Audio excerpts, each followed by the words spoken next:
My name is Leah Shell, and I'm 28. The thing about being the daughter everyone forgets is you learn to stay quiet until the talking stops. Then you learn to build your own life in silence. It was just a random Tuesday in April when my mom slid a clean white envelope across the dinner table to my little sister, Kayla. It wasn't her birthday or graduation, just a normal night with meatloaf, mashed potatoes, and selective memories. Kayla opened it. Her eyes filled with tears. "Wait, are you serious?" she gasped. My dad leaned back, smiling the smile he gives to men in golf shirts. "You're ready, kiddo. Time to invest in your future." Kayla held up the check like it was something holy. $10,000. The kitchen lights shined on it like a blessing. Mom smiled and said, "For the house, honey, our little homeowner." Kayla was 26. I was 28. Kayla had been fired from 3 jobs in 2 years and thought budgeting was just a rumor. "But sure, homeowner. That's amazing," I said, and I meant it, just not how they wanted. The meatloaf turned rubbery in my mouth. Mom looked at me like she just remembered something. "Oh, Leah, you're still in that apartment, right? Still in that same place. Still in that same place, like a small beige cell with a lesson in it." "I've been thinking about buying," I said. "Maybe a small rental. I've saved." Dad laughed. Actually laughed. "Come on, that's too much for you. You manage apartments, you don't own them. Try renting something nicer first. Baby steps." Kayla smirked at her plate. No words needed. I smiled the kind of smile that keeps dishes from breaking. "You're probably right." Mom patted my hand like you would a dog who made a mess. "We just want what's best for you, sweetie." Here's the thing about being the family's acceptable disappointment. It's not one big betrayal. It's 1,000 small changes to your name until there's not enough left to write down. When I was 12, I built a model city for a science fair. Every building had lights I wired myself from a kit I begged for. I won first place. Dad looked at it and said, "Well, at least you're good with your hands." 2 months later, Kayla won at a swim meet. Dad bought her a laptop and tickets to Disneyland. Now, I lived in a 3rd-floor walk-up apartment, 520 square feet of cozy, with a drummer next door who practiced at 2 a.m. My couch had mystery stains I didn't question. My 2008 car always had the check engine light on and held grudges. I opened my laptop. For 6 months, I'd been studying real estate, not just watching videos, but taking real classes, reading real books, and doing real math. I joined forums where people talked about cap rates and cash-on-cash returns. I paid $300 for a weekend seminar and saved like I was hiding from the world. No trips, no restaurants unless it was 2 for 1, no new anything. I saved $22,000 in 3 years, built from pure stubbornness. There was one duplex I couldn't stop thinking about, bank-owned, ugly, and worn down. The photos looked like a crime scene, peeling paint, tall grass, a window covered with an old campaign sign. But the structure was good. 2 rental units, both occupied month to month. Price, $89,000. If I put $20,000 down at 6.5% interest, the mortgage would be about $550. Both rents together made $1,400. After expenses, I'd still make around $400 a month. I memorized those numbers like people memorize favorite cakes. I'd already been pre-approved and scheduled the inspection. The only thing left was to believe in myself more than my father's laugh. I hovered over my agent Lisa's email and clicked send, full asking. I didn't tell my family. I told no one except my boyfriend, Ethan. He was the type who read contracts for fun and took sunrise photos like proof that each day begins again. "Make the offer," he said. "You did the work. Stop trying to impress people who never cared." 3 weeks passed like a tight wire. Offer accepted. Inspection. Appraisal. Endless paperwork. Then, one night at 11:47 p.m., Lisa texted, "Appraisal came in at $91,000. You're clear to close."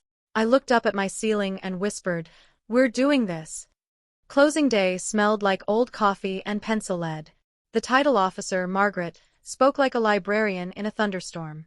"Sign here, initial here, date there." I walked out with a folder, 2 sets of keys, and a strange lightness in my chest I later realized was pride. I called Ethan from my car.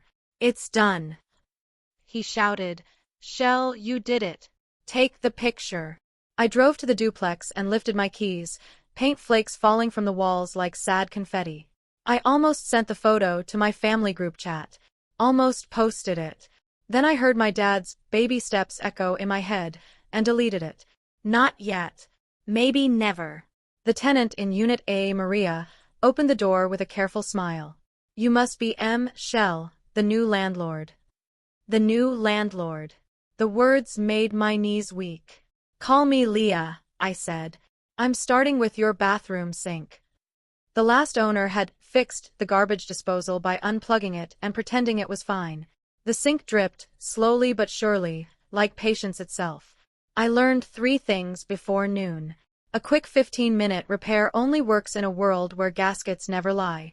YouTube tutorials make things look easier than they are. And fixing something you own brings a strange kind of joy. Maria brought me lemonade and a smile.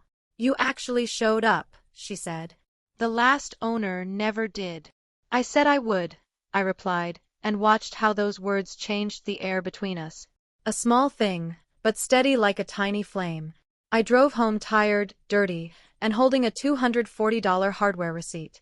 But I felt useful, more than I had at my day job in years. Being useful felt like finding the right key for a lock I'd been pressing my ear against for too long. Sunday dinner was declared a celebration. Kayla's house closing had gone through. The smell of pot roast filled the room like it was something official. Kayla scrolled through her phone, showing everyone pictures of granite counters. 4 bedrooms, 2.5 baths, she said proudly. 2-car garage. "It's perfect, Mom. Show them the kitchen." The photos looked like every other house in that area, cream cabinets and a backsplash that thought too highly of itself. "Congrats," I said. "It's great." Kayla smirked. "You should come see it. Maybe it'll inspire you to move somewhere nicer." Maybe. Or maybe I just stopped trying to prove my worth to people who had already written their version of my story. In the kitchen, Dad joined me while I scrubbed a plate. "Your sister's making something of herself," he said like he was giving sports commentary. "That's what happens when you make smart choices. Good job, good man, solid plan." I scraped harder at an invisible spot. "I'm happy for her." "You could have that too," he said. "Get a real career, Leah. You're smart, you just hide." I almost told him about the folder, the keys, the appraisal, but stopped. "I'm doing fine," I said. He snorted. "Don't wait too long to grow up."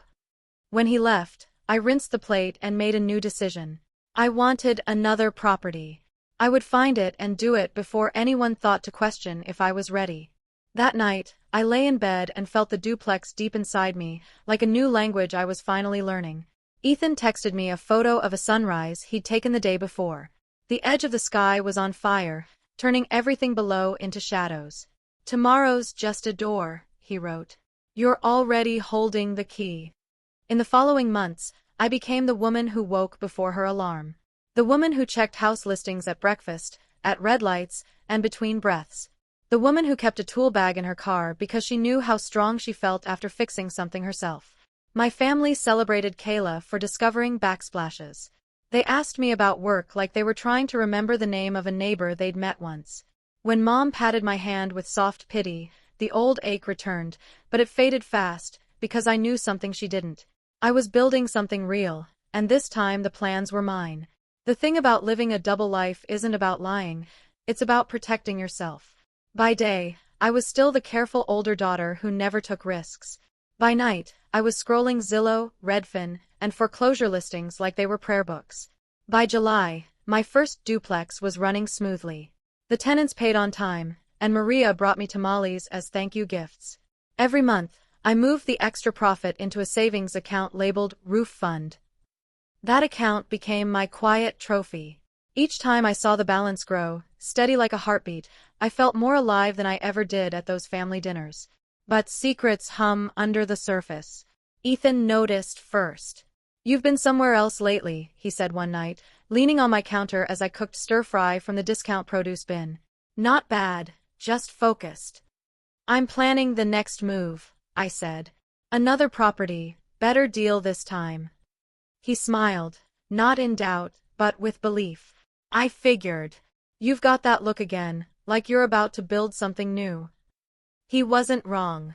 2 months later, the next deal appeared, a duplex on Maple Street listed for $75,000. The roof looked like it had survived a storm, but the numbers were solid. One unit was rented, one was empty. Lisa, my agent, called at 9 p.m. Leah, this place is rough. The inspection reads like a horror story. I'll handle the roof, I said. Offer them $70,000. She sighed.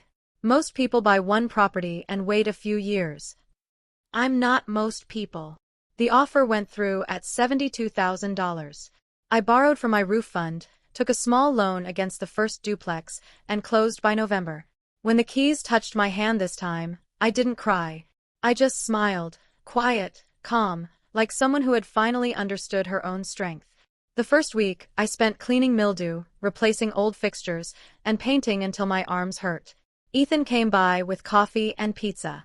You're basically a contractor now, he joked as he watched me balancing on a ladder. I'm a landlord who refuses to let mold win, I said, brushing primer over a water-stained ceiling. Same thing, he said, grinning. That night, he kissed my forehead and whispered, I wish your family could see this side of you. They wouldn't understand, I said. They'd just make it about Kayla again. He didn't argue. He just held me closer. At the next Sunday dinner, Mom announced that Kayla had gotten a promotion at her new office job, something about being a marketing coordinator, which mostly meant she handled social media. Mom smiled proudly. Our girl's moving up. Maybe she'll buy a second house soon. Wow, I said softly. That's fast. Dad nodded proudly. She's got great instincts. You can't teach that. I wanted to laugh. Instincts? This was the same girl who once bought a couch on a 28% interest plan. Instead, I smiled and helped clear the table. Dad followed me into the kitchen. How's work? Still managing that little apartment complex? Yeah, I said lightly. Still managing. You should find something more stable, something that grows. I'm working on that, I said. He didn't get the double meaning. He never did. By January, both Maple Street units were rented out. Together, they brought in $1,350 a month. After paying the mortgage, insurance, and taxes, I earned about $380 a month. Added to the first duplex $400, my total income was $780. Money that meant freedom was no longer just a dream. It was real. I quit my full-time property management job and started consulting for small landlords instead. It paid the same, but gave me time to handle my own properties. Ethan called it my invisible empire. I love that you're doing this, he said. You're changing your whole life, Leah. Quietly, I replied. That's how I want it. He laughed. You're the only woman I know who would build an empire and not post about it. But life has a sense of irony. A few weeks later, while checking the insulation in the Maple Street attic, my phone buzzed with an unknown number. Hi, this is Rachel from Horizon Realty, said a bright voice. We're updating our agent list and I came across your name as a local property owner. Can I email you some listings? Sure, I said, brushing drywall dust off my sleeve. A minute later, her email came through, and I froze. Rachel Bennett. A name I hadn't heard in 2 years. Ethan's ex-girlfriend. The same one who once told him he needed a woman with ambition. Now she was a realtor sending me property leads. The irony made me laugh out loud. That night, I showed Ethan the email. He winced. I swear I didn't know she worked in real estate. I know, I said. Relax. I just think it's poetic. You're not mad? He asked. Why would I be? I smirked. She said you needed someone ambitious. Guess she finally found me. Ethan laughed so hard he nearly dropped his phone. The moment passed easily, but something about it stayed with me. It wasn't jealousy. It was realization. The people who once dismissed me were now orbiting around my world without even realizing it. Spring came early that year, and so did opportunity. A small cottage near the hiking trails went on sale for $88,000. I ran the numbers: great short-term rental potential, steady demand. I furnished it with $6,000 worth of IKEA, Facebook Marketplace finds, and pure optimism. Within 3 days of listing, my Airbnb calendar was full. By June, that little house was bringing in $2,100 a month. I looked at my spreadsheet and added it up. $400 plus $380 plus $2,100, that's $2,880 total. After expenses and repairs, I was making around $1,800 profit each month. I had built something real, something that didn't rely on praise, family approval, or anyone's permission. Then came Kayla's birthday barbecue, the one I couldn't skip. Dad's old friend Robert, a real estate investor, was there. We shook hands and chatted. "What do you do?" he asked. "I manage properties," I said. "Yours or others?" he asked, curious. "A bit of both," I replied carefully. Dad overheard. His face changed, maybe confused, maybe proud, maybe worried. "Leah's experimenting with a few side things," he said quickly, shrinking my words into something smaller. Robert smiled. "Good for you. Residential real estate builds long-term wealth." "See, Dad," I said softly. "Even Robert agrees." He changed the subject. On the drive home, I rolled down the window and let the summer air sting my eyes. 4 years, their disbelief had been my cage. Now I was free. It was just a sound in the distance. I had 3 properties, 6 tenants, and no approval from the people who raised me. For the first time, that felt right because I was done waiting to be noticed. I was busy building something they couldn't ignore forever. When Thanksgiving came, I had learned 2 things about family dinners. They never really change, but you do. Mom called me twice that week, making sure I'd come home. "Kayla's bringing a surprise," she said in that excited tone she once used for good grades and baby gender reveals. "Of course," I said, even though I already knew what surprise meant, another thing they could show off in the family group chat. When I walked into the house, the smell of pot roast felt like déjà vu. The table was covered in gold napkins and fake smiles. Kayla was glowing. "Guess what?" she said, almost jumping. "We're expecting." The room filled with cheers. Mom cried. Dad hugged her. My aunts gasped like it was big news. "Congratulations," I said, smiling. But inside, I felt a small quiet ache. Not jealousy, but recognition. Every celebration here looked the same. Her shining, me unseen. I poured myself some water and tried to breathe. Dad raised his glass to Kayla and talked about smart planning. "She and Ben have really built something together." There it was again, that small sting hidden inside pride. Planning, building, investing, the same words I had been living by for 18 months, while they cheered for her baby bump. When the talk turned to nursery paint colors, Mom looked at me. "And you, Leah, still managing those apartments?" I nodded. "Still managing." She smiled that soft, pitying smile. "You should think about something more stable someday." "Yeah," I said, "maybe I will." I didn't tell them that managing apartments meant people called me landlord, and that unstable now meant $3,400 in monthly income. Let them talk. I had something they couldn't take. Proof. 2 weeks later, I got a call that changed everything. "Hi, this is Michelle Chen from the Metro Business Journal." Her voice was bright and professional. "I'm writing about millennial real estate investors. Your name came up in public records as owning several properties. Would you be open to an interview?" I almost dropped my phone. "You found me through public records?" "Yes," she said. "Your portfolio is impressive and your story seems unusual. No family money, right?"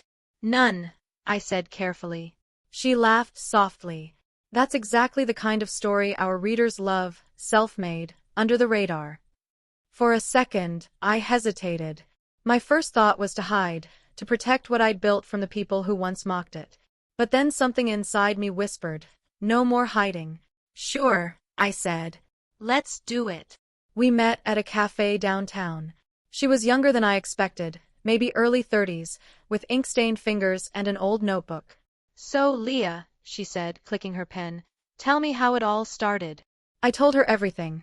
The first duplex, my secret savings, the long nights watching repair videos, and that sarcastic conversation that pushed me to start. Did your family help you financially? She asked. No, I said simply. They didn't even know.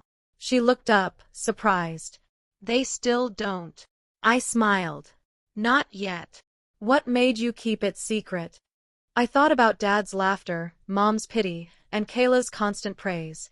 Because when people don't believe in you, I said quietly, you stop inviting them to watch. Michelle wrote that down. That's a great quote. The article came out in early January. The headline read, How one 28-year-old built a $320,000 real estate portfolio without family money. My photo was next to the story, me standing in front of my first duplex, the old paint and new roof showing like a symbol. The article quoted me exactly. Success isn't about what you're given. It's about what you refuse to give up.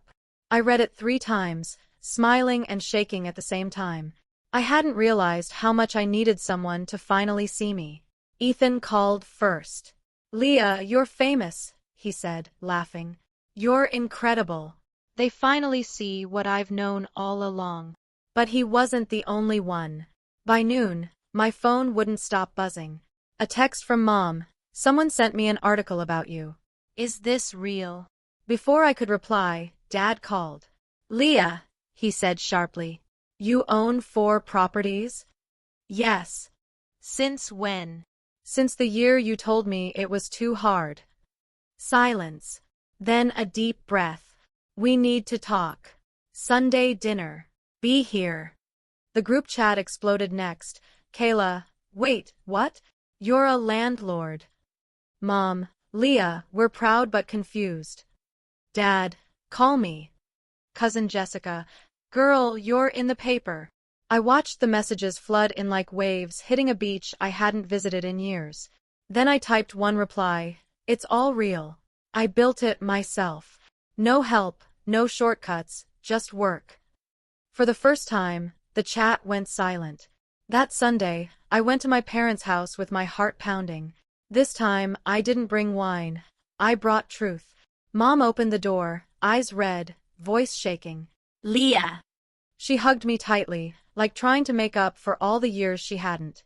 Dad sat at the table, the same place he once gave Kayla her $10,000 check almost 2 years ago. He motioned for me to sit down. We read the article together. I see you bought 4 properties. Yes. With what money? My own. He blinked in surprise. But you were living so simply. That old car, that small apartment. I was saving, I said. You thought I was stuck, but I was investing. Mom wiped away a tear. We had no idea. I know. Dad cleared his throat. I told you it was too ambitious. I was wrong. He looked down at his plate, his voice shaking a little. You were building something I didn't understand. Mom nodded, tears falling. I thought you were just surviving, but you were thriving. Across the table, Kayla sat silently, shocked, maybe even hurt. So you're rich now? She asked quietly. I smiled. Not rich, just comfortable, and most importantly, free. That word felt heavy in the air. Can we see them? Dad asked finally. The properties, what you've built. I hesitated, then nodded. You can. Because part of me wanted them to see, not for approval, but for understanding, for proof that the daughter they overlooked had built everything they said she couldn't. That night, Ethan called. How'd it go? Strangely calm, I said. They didn't yell. They listened. Good, he said. You deserve that. I don't know if it's forgiveness or disbelief. Either way, he replied, they finally had to look. He was right. They finally had to look. And this time, I wasn't hiding. The next Saturday, the 4 of us, Mom, Dad, Kayla, and me, got into Dad's SUV for the grand tour. It felt oddly formal, like I was presenting my own life to investors who had already given up on me years ago. The air was thick and quiet until we reached the first stop, the duplex on Pine Street, my starting point. Maria, my first tenant, saw us from the porch and smiled warmly. Leah, you brought your family. Mom gave a small smile. Oh, hello. Maria wiped her hands on her apron. You've got a wonderful daughter. The last owner never fixed anything, but Leah's always here when we need something. Mom blinked fast, tears welling up. She really comes here herself? Of course, Maria said proudly. She even fixed my sink. Didn't charge me a penny. I blushed a little. It was leaking. Easy fix. Dad looked at the porch posts, freshly painted white. His silence said more than words could. As we drove off, Mom whispered, "She likes you. Really likes you." "She's a good tenant," I said softly. "I treat her how I wish people had treated me, like I matter." Dad's hand twitched on the steering wheel. He didn't respond. The second property, the Maple Street duplex, was older, with a new roof and mismatched siding. Frank, my older tenant, was in the garden when we arrived. "Morning, Leah," he said. "Thanks again for fixing that sink. Still works perfectly." Dad raised his eyebrows. "She fixed your sink?" Frank grinned. "Yeah. Crawled under the counter herself. I told her she should charge more rent if she's doing all the repairs." Everyone laughed except Dad, who just watched me closely, like he was finally trying to understand a language I'd been speaking for years. We drove in silence to the third property, my Airbnb cottage near the hiking trails. The house shone in the morning sun, the porch lined with lavender and white rocking chairs. Kayla stepped inside first and froze. "Wait, this is beautiful." She ran her fingers along the countertop. "The style, the colors, this doesn't look like a rental." "It looks like home," Mom whispered. I smiled. "That's the idea." Dad sighed deeply. "You did all this yourself." "Every dollar, every repair," I said. "Every night I worried about money, and every morning I kept working." No one spoke. This time, the silence didn't feel heavy, it felt full of respect. We ended the tour at a cafe near my last property. Mom insisted on buying everyone coffee, maybe as a peace offering. We sat outside as the sun turned golden. Dad cleared his throat. "You built all this without us." "Yes." He stared at his cup. "I don't know what to say." "Try I'm proud," I said softly. He looked up, eyes wet. "I am. More than you'll ever know." Mom took my hand. "I'm sorry, Leah. We thought you didn't need us. You always seemed so independent, but maybe we mistook strength for distance." "I get it," I said, "but independence doesn't mean invisible." She nodded, tears falling freely. "We didn't see you." Dad swallowed hard. "When I told you to take baby steps, I didn't know you were already running laps." I smiled faintly. "You just couldn't hear the footsteps." Kayla shifted, then said softly, "I owe you an apology too." "For what?" "For acting like I was the success story. For thinking your quiet meant you were lost. Turns out, you were building something real while I was just posing for pictures." I softened. "You didn't know." "Still," she said, eyes glistening, "you deserve more credit than anyone gave you." For the first time we really talked, not about comparisons or expectations, but about how we got here. Mom asked about interest rates. Dad asked about tenants. Kayla asked how much I saved each month. I told them everything. They listened, not like critics, but like students. By the time the sky turned dark blue, the old tension between us had faded a little. It wasn't gone, but something new had begun. As we stood to leave, Dad said, "Leah, if you ever want us to help, painting, repairs, anything, we'd love to." I smiled. "Thanks, Dad, but I've got it handled." He grinned slightly. "I figured you would." That night, Ethan called. "How was the family field trip?" "Peaceful," I said, kicking off my shoes. "They saw everything." "They finally believed it." "And how do you feel?" "Like the air's lighter, like I don't need to prove myself anymore." "That's because you don't," he said gently. "They just caught up to who you've been all along." He was right. The girl they doubted had become a woman who didn't need permission. I wasn't the quiet disappointment anymore. I was the blueprint. 3 months later, I bought property number 5, another duplex, clean and solid, with tenants who paid on time and no leaky walls. When I signed the last paper, the notary smiled. Congratulations, Ms. Shell. You're officially the owner. 5 properties, 11 units, $3,000 to $4,000 monthly income after expenses. I should have been overjoyed, but instead, I sat in my car staring at the folder. For so long, I'd been quietly successful, a secret builder. But something had changed after that family tour. Silence didn't feel like safety anymore.